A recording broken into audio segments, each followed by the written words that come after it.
Welcome back once again, all of my low carb friends, and for those of you who are here for the first time, welcome. Today we are going to take the famous Hostess Snowball snack cakes and turn them into keto magic. And if you want a printable version of this recipe, you can check out my website at janetsdeliciouslowcarbkitchen.com. You can find a printable version of this and other goodies there for you. And if you're new to the channel and you want to see lots of easy, delicious, low-carb keto recipes, make sure you click that subscribe button and click the notification bell that's right next to the subscribe button. That way you can be notified every time I put out new videos every Wednesday and Saturday. And if you'd like to help support the channel, make sure you scroll down in the description of the video. You'll see some Amazon affiliate links. Anytime you purchase anything using those Amazon affiliate links, a small portion of your purchase will go to me and will help to support the channel. So anytime you want to purchase anything on Amazon, make sure you remember me, use my affiliate link, and a small portion of your purchase will help to support the channel. And while you do all that, let's get cooking.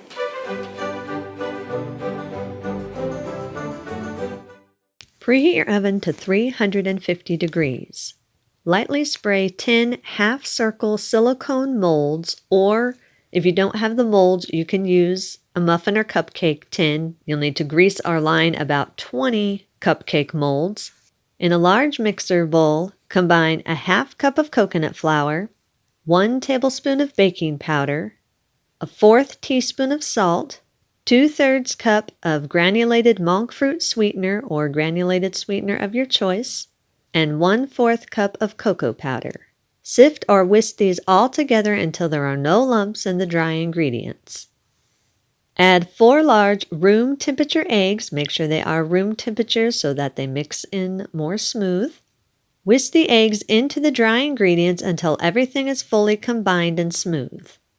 Add a half cup of room temperature butter that's been softened. Stir the butter into the mixture until everything is fully combined.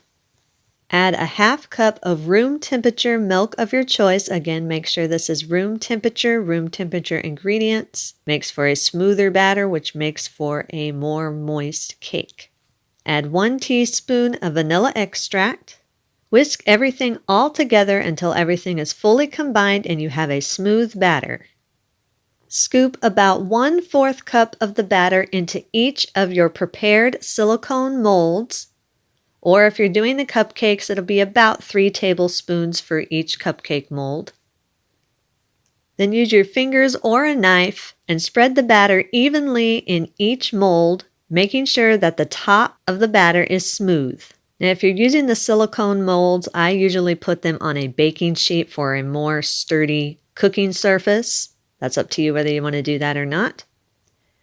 Once your batter is all distributed into the molds and nice and smooth, place it in your preheated oven and bake at 350 degrees for 20 to 25 minutes or until a tester comes out clean.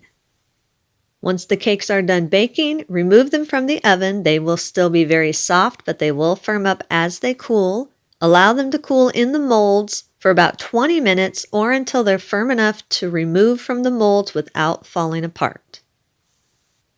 After 20 minutes and the cakes have firmed up, remove them from their molds and place them on a wire rack so they can cool completely. Make sure you allow them to cool completely before filling and frosting them. Usually takes about another 20-30 minutes or so for letting the cakes cool all the way. While the cakes are cooling, we're going to make our frosting and filling.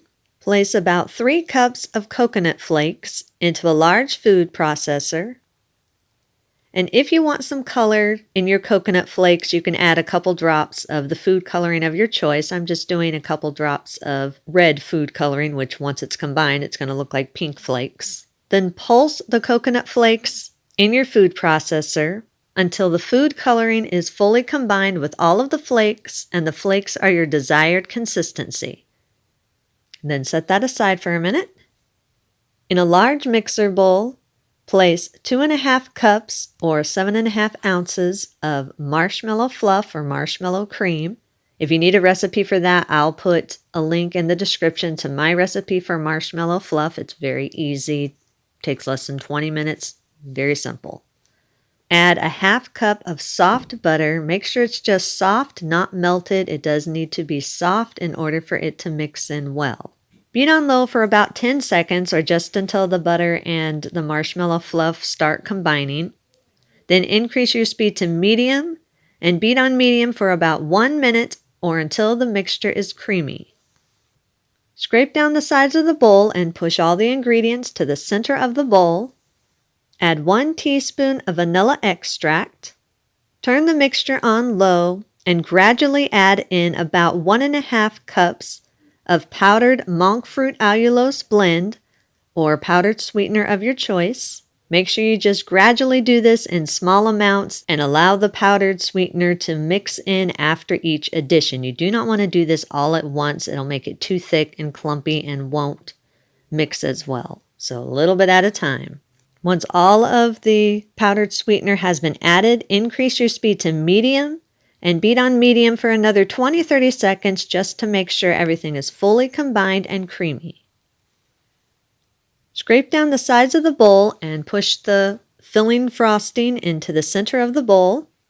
Once again, turn the mixture onto low and add about 1 to 2 tablespoons of room temperature milk of your choice or until the frosting filling is your desired consistency. For me, 2 tablespoons is perfect. Once the milk is added, increase your speed to medium-high and beat on medium-high for about 1 minute or until everything is creamy and fluffy. Once the cakes are completely cooled, turn them upside down so the flat part is on top. Use an apple corer or a knife and remove a chunk from the center of the cake. Make sure you do not cut all the way through the top. You're going to cut about halfway through, a little over halfway through the center of the cake.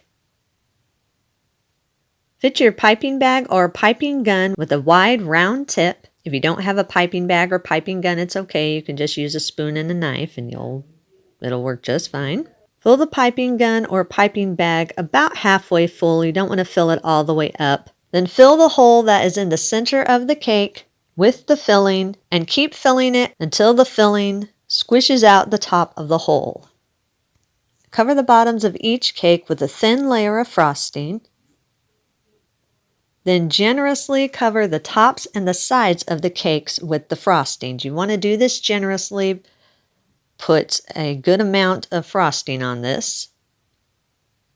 Take the coconut flakes that have been pulsed in your processor and put them in a wide bowl. Then make a well in the center of the bowl and place the frosted cakes one at a time into the bowl with the coconut flakes. And use a spoon or your fingers and generously coat the frosting with the coconut flakes. You want to keep adding more coconut until the outside of the cake is no longer sticky from the frosting. So you want to fill up every part, so put it generously on there and pat it into place while you are adding it so that any extra coconut can fall off. You only want enough to stay in place with the frosting. Make sure you pat it down really well. As you're patting it, make sure you keep it in that circular shape.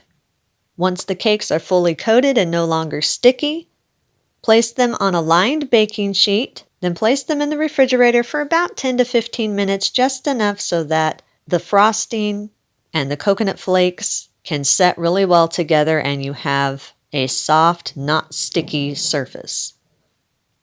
After the coconut and the frosting has set well together, remove the snowballs from the refrigerator, place them on the serving platter of your choice. You can eat them immediately, or if you have any leftovers, store them in an airtight container in your refrigerator for up to 5 days. Eat and enjoy. And that's our recipe of the day. I hope you enjoyed it. If you did and you want to see more videos like this, make sure you click that thumbs up like button, click the subscribe button, leave me a comment if you want to. Let me know if there's any recipes that you'd like to learn how to make, and I'll do what I can to get those out there for you. And as always, keep cooking.